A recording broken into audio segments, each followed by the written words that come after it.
Greetings and salutations, my fellow chair-swinging rainbow men. It is I, Eric J. Chucky, joined, as always, by the boy. Hey, and I didn't do the Seth Rollins laugh because I like you, listener. This is the Two Nerds Podcast. Today we're talking about WrestleMania Backlash, so named because they finally put Backlash after WrestleMania again. The mystery's been solved. That's why, as opposed to being some other time during the year when it doesn't make sense to name it that.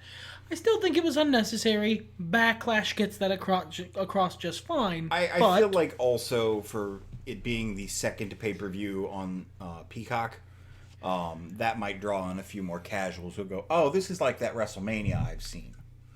Maybe Bad Bunny will be there. Bad Bunny was not there, spoilers. No. Speaking of Bad Bunny, a person who makes a lot of money, you could give me money. His name even rhymes with money.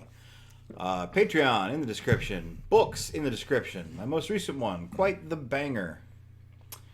You can buy the last You're four. allowed. I'm not as lame. You can buy the first four as well. Don't have to, though. I mean, you can buy them all. Support me. I appreciate it. And, of course, if you do subscribe to us on Patreon, I don't got a lot up there right now, but we can do a shout-out, like for Rob, who does support me on Patreon and has most of my life. Rob's a good egg. He really is. I think that's all the shilling. Like, comment, subscribe. If you like and comment, it actually helps more than just hitting the like button. So, thanks. Tell us who your favorite wrestler is or your favorite WrestleMania Backlash moment. Ooh, that'll be difficult to decide. But that's our job, so... Job implies I'm getting paid for this. It does. Someday. Shill for the job you want. Yeah, I guess. Jesus. We're so used to not doing spoiler-free reviews. You click the video, you know what's going to come up, but I would like to summarize because I think that's a healthy thing to do. For those of you who are like, I don't want the details, but I'm curious what you guys thought. This is a really great pay-per-view. Yeah, this was fucking astoundingly good. There was one match that your mileage may vary on. I would say, yeah, that's fair. But otherwise, very solid. Well booked. Good wrestling, good action, good comedy, good promos, good intensity. Yeah. And notably, one of the first times in a long time, WWE has made several decisions that weren't the decision I would have made, and yet I wasn't mad about them and went, yeah, that makes sense. This is the first time in a long time I have called every match. Yeah, he was just right across the board. And I was stunned with myself on a couple of them, but here we are. Going into spoiler E territory, and I hope we don't have to fill for time. I don't have a lot to say because a lot of it boils down to, gosh, this was good. Yeah, and at the end of the day, sometimes it is easier to find things to criticize rather than to find things to compliment without it sounding overly gushy. But I do want to go over all the matches and talk about, at the very least, why we thought that particular match was good. Like, what made it stand out from the vast sea of all the wrestling we have watched as a good match. Well, and I think another conversation we can have is, why are we continuing to watch WWE when other wrestling is literally at our fingertips for a similar price point or less? And I think this pay-per-view is a pretty good example of exactly the music and lyrics I like seeing hit in wrestling. WWE has problems. I won't pretend like it doesn't. Didn't watch for a couple years because of them. It has issues always hitting the mark. But good God, when it hits the mark, it is so good. Yeah, it's one of those things where they've got the supporting cast, if you will, of good production. Well, mostly good production. Money to throw around, glitzy presentation, so on and so forth. That when the stories and the action are elevated to the point that they go past that production, they're buoyed up even further by it. And not for nothing, but the WWE has a very specific style of storytelling it does. And there's a reason that I never got too far into indie wrestling, and the other big option available to us of a similar level of production value is much closer to that sort of storytelling, which isn't bad, it's just not typically what I gravitate to. I honestly think the biggest problem with AEW for me is that their episodes go away after a little bit.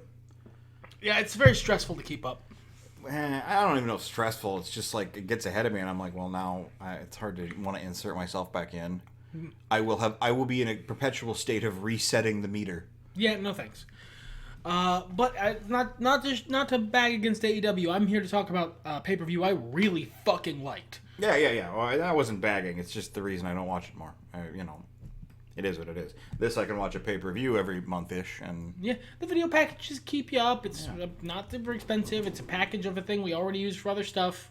they're designed to be milestone presentations between parts of a storyline or highlighting major parts of a storyline. It's like watching an anime with all the filler arc cut out. Sure. But shall we begin? Yeah, let's do it. We didn't watch pre-show. Sheamus beat Ricochet. Good for Sheamus. Bad for Ricochet. Who cares? It's on the pre-show. We traditionally don't watch those, and that's not changing. Especially now that Peacock doesn't even have them on the same thing. We don't even have to fast forward. It's just not in the thing. We start off with the Raw Women's Championship match. Triple threat between Charlotte Flair, Asuka, and Rhea Ripley, the current champ. I gotta say, match of the night? No. I feel like until we got to the main event, it was. Yeah, I would say it was on pretty good par with the triple threat later, but, yeah, one match had Braun Strowman, the other one had Charlotte Flair. Yeah, and you know what? That's fair. I happen to like this one more. I think I might agree with you, but it's not. It's close. Yeah, despite liking Braun Strowman a lot more than I like Charlotte Flair, this was fucking. I think the specific reason that I think this was a really good match, this was a really good example of what a triple threat is when it's really well done, is the very, very tight choreography and quick bouncing from spot to spot to spot to section to section to section. They didn't let you rest much with this match, despite them having plenty of time. It was 15 minutes. I like who went over at the end of the day. I'd have been a little salty if Charlotte Flair went over, and I expected her to be perfectly honest, because I never trust the WWE not to have Charlotte Flair win a wrestling match if Charlotte Flair's in that wrestling match. And sometimes even if she isn't. So, I was really surprised by who went over, but you weren't. No. I would have considered it bad booking if Rhea didn't go over here. Just because... I mean, same. I just expect more bad booking from the WWE than this. Well, certainly. But I know how they've been lately, and while their business practices have been shitty, their booking has been more solid over the last year than it has been in recent eons. Rhea needs the momentum, especially to go over in a match that contains Charlotte, who stole her title however many moons ago. Asuka doesn't need the momentum at the moment. She's coming off of a very long and very successful title reign. It just makes sense to continue to put over your new blood. That's not always what WWE does, but they've been better lately. So I figured that's what they were going to do. And I agree with you. The synergy between these three wrestlers was very strong. I am proud of Charlotte for putting in 100% effort on a match she wasn't winning. It's so rare to see that happen. Or it was. I mean, maybe she's been kicking ass the last year while I was gone. Yeah, we've been gone. So, maybe she's had a whole reversal of priority and behavior in the ring. But I will say I hope so. And if not, I hope this is the start of one. Yeah. Because that was fucking really good. I've always thought Charlotte has the chops to be a fantastic athlete. And she does great heel work. But it just, man, her ethic, dude, just has not been... Her and Sasha Banks both had a tendency to phone it in if they were frustrated with something. And she notably, she wasn't taking the loss here, but she wasn't going over, and she put in like a command performance. She held her end of this three pole tent, and it cast a big shadow over the rest of the show. Insofar as until the main event, I genuinely don't think anybody followed it. This was a fucking hell of a way to open the show. It took me from watching a pay-per-view. I was like, well, I mean, let's go ahead and watch this. We got the Peacock Network, might as well. And they had my buy-in. They had my immediate, complete buy-in. Anything else? I keep up a little more with wrestling news, so I knew what was going on the show, and I was kind of excited for the matches, some of them. But yeah, notably, I don't and didn't even know the card. It was still a strong opening. The next match is one of the ones I was looking forward to. First of all, to see in action Dolph Ziggler and Robert Roode, the Dirty Dogs, against Rey Mysterio and Dominic Mysterio. And they did a fun, very old-school storyline where the Dogs beat up Dominic backstage, and Dominic couldn't be part of the match, so Rey had to hold his own until Dominic came down for the save. And then Dominic showed up and, I mean, was a little bit out of his element, but managed to hold off the other half, managed to hold things off enough that Rey managed to come from behind, and Dominic picks up the win with a frog splash. Perfect. Dominic and Rey Mysterio are now your WWE SmackDown Tag Team Champions. The first father-son duo to do that, apparently. Yeah, the first father and son WWE SmackDown Tag Team Champions. Like, if they added of the modern era, it would have been, like, qualifier comedy. What a nothing to note. Yeah, that doesn't... These men have won the championships, would have to be the... I thought this was a really good match. I thought there was really good psychology. Rey really working the injuries they gave him. If I had any criticisms, I don't think Robert Roode sold enough, but I could see him being salty about... losing to a relative newcomer. And also, there's only so much he can do there, because he's made of giant meat, and I don't... there's a specific moment that Dominic did the frog splash specifically to Robert Roode, and he landed, and Robert Roode... like, I forget what the origin of the comedy bit is, but, like, Robert Roode is fine. Robert Roode unaffected by Dominic Mysterio. He just sort of laid there. He just Robert Roode choosing to still lay still. But who knows? Otherwise, I do say it's a pretty good match. I like the way the Dirty Dogs work together. I like their gimmick. I hope they continue to make hay. I hope this feud continues. It was a nice, big, feel-good moment. Great gimmick for Dolph Ziggler. As I said on the show, he's really like this frustrated second stringer who thinks he's a lot better than he actually is, and is bitter about having opportunities taken from him. I don't know where he gets the energy to channel that character, but he does such a good job. I have sagely nodded. Next up? I can't believe that match was 17 minutes. Holy shit. Yeah, it didn't feel that slow for how long it was. And how much of it was a handicap match? Like half, minimum. Yeah, at least. The next match was interesting. This is going to be your mileage may vary. Yeah, you're going to hate this if you're a certain kind of person. If you're the kind of person who thinks, for instance, randomly chosen, the big bug-eyed look wrestlers sometimes do when they hit their big move and the guy kicks out and they're like, what do I have to do? If you think that's stupid and dumb and you hate it, you're probably going to hate this match. And if you're that person, fuck you, this was awesome. It was a lot of fun, and I think that's a difference. I kind of like how typically in response to the pandemic, or rather, obviously in response to the pandemic, WWE has been more willing to get goofy, but they do so with more aplomb now than they did with, say, the Firefly Funhouse match. I don't know. People like that. Oh, I'm talking about the one with the tractor.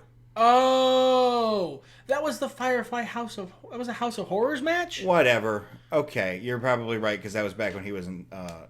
When he didn't have the when Firefly he didn't have the Fun. Firefly Funhouse. Yeah.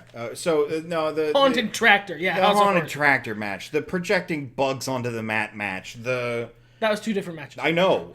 I'm talking about multiple bad, stupid things they've done. Usually involving Bray Wyatt. Fucking WWE CW. This was a lumberjack match where the lumberjacks were zombies to advertise from the creator, the director of Zack Snyder's Justice League, Zack Snyder, the Army of the Dead movie. With Batista in it and Kofi Kingston, I guess.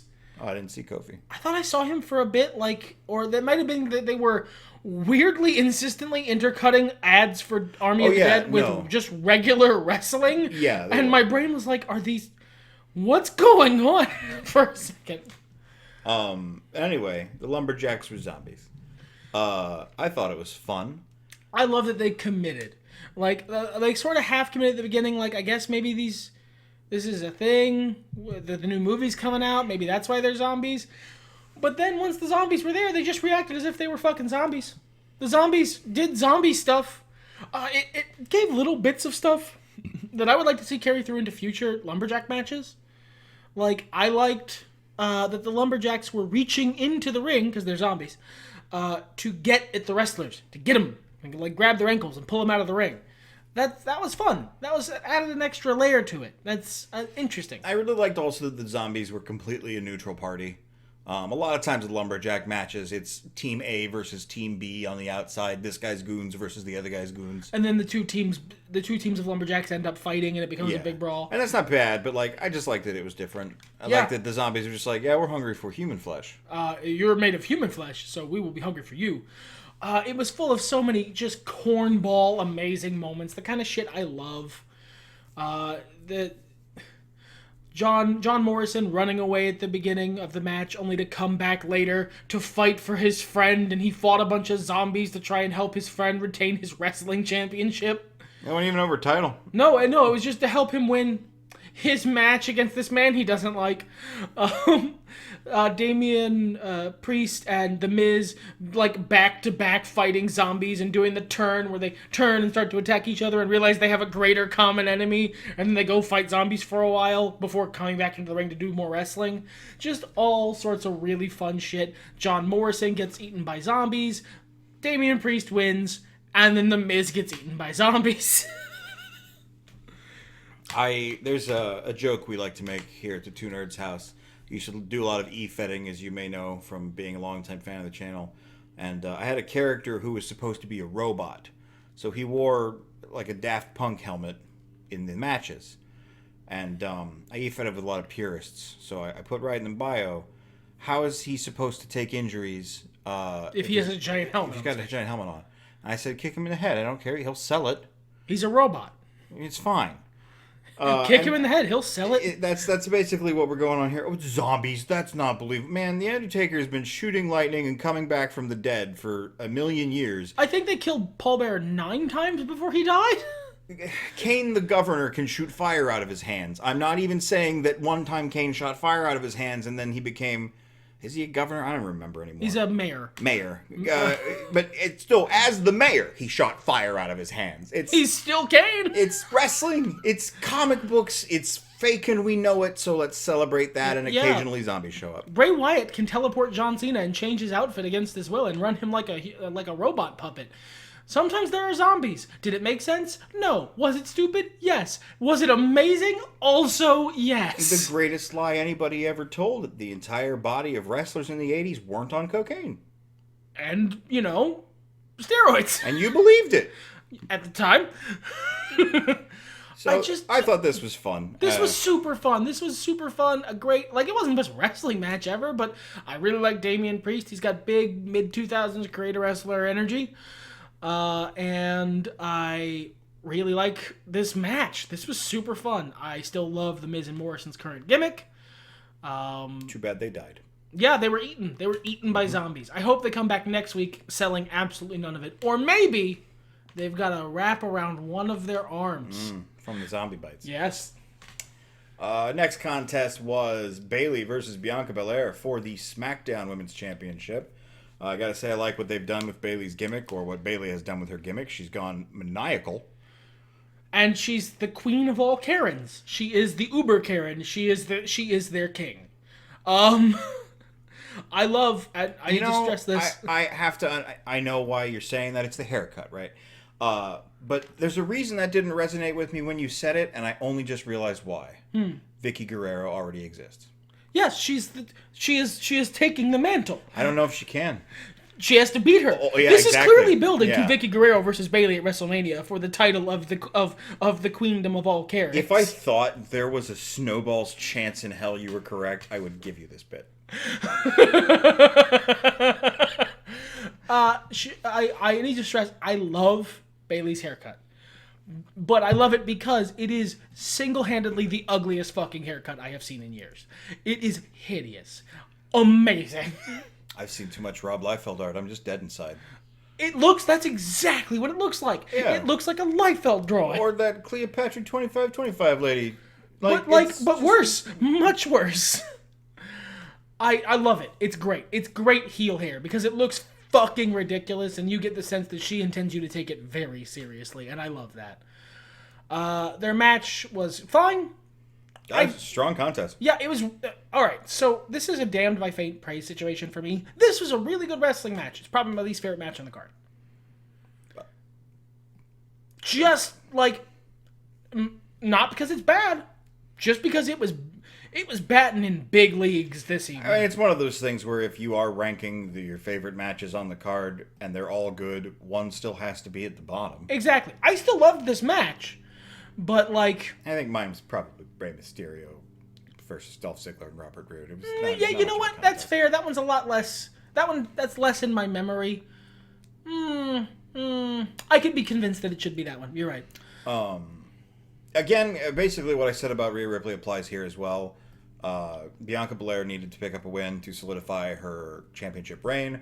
They put her over somebody who's got such a legacy with the title and is such an icon within the ring. They have amazing chemistry together. They had a solid banger of a match. And Bianca Belair comes out on top. This, I think, was the only one I called correctly. I called the main event correctly, but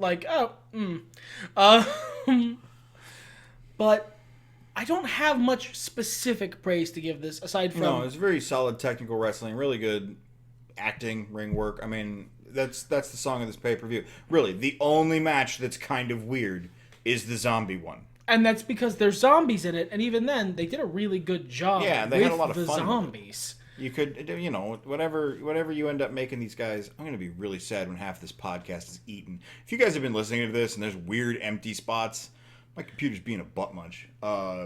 If so, we're not recording the whole thing again. No, it's just a wrestling pay-per-view. I love you guys, but no, you'll figure it out. You'll figure out the spaces in between. Let's roll on to the next match. A triple threat. Braun Strowman, Drew McIntyre, Bobby Lashley for the WWE Championship. You said this one for you was about as good as the earlier triple threat, yeah? Yeah, so the difference being I actively don't like Charlotte Flair, and I think she wrestled better. I don't give a shit about Braun Strowman. He's neutral, and he wrestled like Braun Strowman. Whereas I like Braun Strowman, and I agree. He's neutral, and he wrestled like Braun Strowman. Bobby Lashley was great. Drew McIntyre was great. Braun Strowman was inoffensive. I still don't did his big choo-choo move. Yeah. I still don't entirely get Bobby Lashley. I just don't know that I'll ever buy into the hype for him. Maybe he spent too long, doing stupid bullshit since his return for me to... The thing is, you've missed the worst of the stupid bullshit. Yes. So I'm glad, because I still like this character. It's good. I love the whole almighty gimmick. I have sort of come around to that. I like the gold lightning and the fucking Shazam font they use for him. Good shit.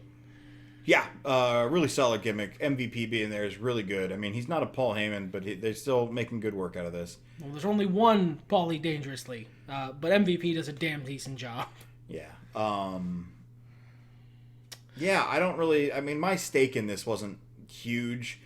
I think this really could have gone either way between Bobby and Drew. If they gave it to Drew, I think it would have done a disservice to what effort they put forward To build him. to build Bobby. I think of them, like, Braun taking the fall here is absolutely the right call. Braun Strowman is so fucking huge that he doesn't really need to win that many matches to maintain a credible threat. It's not like the Big Show, where eventually he's going to become a joke. Because, I mean, to be perfectly frank, unlike the Big Show, Braun Strowman looks like he could fucking eat a truck. Big Show looks like he Would. could yeah, would. That's the difference. You boiled it down to one word. Thank you. So he doesn't need to win that many matches to maintain a credible threat. So I think him taking the loss here after eating 2 consecutive finishers is the right call. Keeps Drew strong, lets Drew and Bobby continue their shit to the next month, gives you a good solid, not quite the main event match to get the crowd revved up for the main event. I say the crowd. I, of course, mean the people watching at home, because we're back in the Thunderdome. They made some changes to the Thunderdome, which I liked. The people are smaller now, although it does cause a tiling effect that bothers me, but I stopped noticing after a while. Well, when the action's as good as it's been tonight. I think that's a big example of the difference, is we didn't spend nearly as much time. We did a couple jokes at each other while we were watching, but we didn't spend nearly as much time fucking memeing about the Thunderdome televisions, because we were draw the eye as much. We were watching the wrestling because it was really fucking good. This match was nearly half an hour. We're talking about the main event here. Cesaro versus Roman Reigns. Really incredible storyline they've got going with the return of Jimmy Uso. I believe I have that right. Yeah, Jay is the one who has been around. Yeah. They're twins. And they have similar names. But man, just incredible drama. So well told. Roman Reigns getting to be more adjacent to himself and playing the heel version of that and playing that up is so much better than everything they've had him do. And I'm so glad I get to watch pay-per-views and video packages where he's doing that, because it is an incredible performance. This is a Sons of Anarchy storyline or a Walking Dead storyline. Some serious television. Yeah, this is a, like, serious, like, you have it exactly right. This feels like wrestling Sons of Anarchy. This is really, like, interesting, like, actual drama with Roman Reigns and, you know, being the head of the table and his underlings sort of having there's a fracture, and then one splits off and is trying to draw the other with him, but he can't quite fully split off because the other guy is his brother and he feels like he has to back up his brother. It's just really, really good shit. And I am glad Roman Reigns, I guess, finally has enough stroke that he gets to be himself. Because he's so much fucking better at it than whatever thing they were having him do before. I mean, the stars aligned is basically what happened. And I am glad. Because, Jeebus Christ, he's great now. Yeah. And I've always been a fan of his, just because you could see, like, the talent there. But I've mentioned years and years on the podcast, he's never been given the best material. They're finally giving him really A-plus material to work with, and he and the Usos are fucking delivering. I've been a fan of the Usos since before they went heel, and when they went heel... Oh my god. Oh, it was, best tag team in the WWE for years, until basically them and the New Day fought for a while. And I could have continued watching them fight because they were all incredible. And that's something else I can say about this card. With the exception of 3 wrestlers, I like pretty much everyone on here. A lot of my hatred for Dolph Ziggler has gone away, and I recognize The Miz is a decent performer, even if I don't like him. But it's so strange compared to a couple of years ago, not liking the body of main event people, the people you would see day in and day out. Or even just month to month, because, you know, we've been doing the pay-per-view only version for some time now. It's nice to actually enjoy the work of... both the good guys and the bad guys. Yeah, 85% of the card. Yeah, it's because even if even if they're the bad guy, there's a difference between "boo, I hate you, you're such a mean man" heat and "get the fuck off my television screen" heat. Yeah. And I actually was talking about that, like, at the beginning of the first triple threat match, that I think Charlotte Flair has so much go away heat for me at this point that she has to try extra hard to buy me in, and I still like that triple threat match as much as I do. But it's nice to be able to say that I like, and I'm even better off than you. There was really only one wrestler on this card who I don't like, and she was in probably my second favorite match of the night, and was a part of it. Like that's part of the reason I like that match so much was her performance. But for the main event, for the purposes of the main event, I mean, so it's invoking the Guardians of the Galaxy rule here. This was 27 minutes and 35 seconds of incredibly solid work by two of the best performers in the industry today. And it was amazing to see someone who I have been behind since time immemorial in Cesaro finally get a shake, a attaboy. And, he deserves it. Honestly, I understand. And White is the one who brought this up, so he'll likely agree with me. I understand that Roman Reigns winning this match, even though it wasn't, my favorite, he did it clean. He just beat Cesaro. There was no cheating. He just choked him out. Just is what it is. That's not my favorite thing. I understand it's better booking, but I'm a sucker for the come from behind fucking Cinderella story babyface who fights through injury and uses his own injured limb to batter the enemy because of never-ending, all-consuming fire to win. I'm a sucker for that storyline. So if I was in charge, Cesaro would have won this match. And I recognize that's worse booking, but I don't know that I can separate from it. I mean, Xavier Woods likes to make jokes when in their Battle of the Brands he does with Tyler Breeze about how he's not a booker. He's just trying to put on a show for people. And I think you are... The joke he makes usually is that because Tyler Breeze booked himself to be the champion, Tyler Breeze is a booker. But I get that vibe from you. You want to see good stories and you want to see guys you believe in get over. And yeah, I do too. I would love to see Cesaro with the title. But the last few years have taught me a couple of things, and not just in wrestling, but in movies and storytelling in general. The most prominent of which is wait and see. There's a version of me who's not even that old, who would be furious about this. Cesaro finally gets a shake. Of course he doesn't win. Now he's never going to win. This is the dumbest shit I've ever seen. Why do I even watch this crap? Because we need Roman Reigns to be a good heel. It's been a while since we've had a real, non-inflated, I'm talking about Brock Lesnar or Goldberg, heel.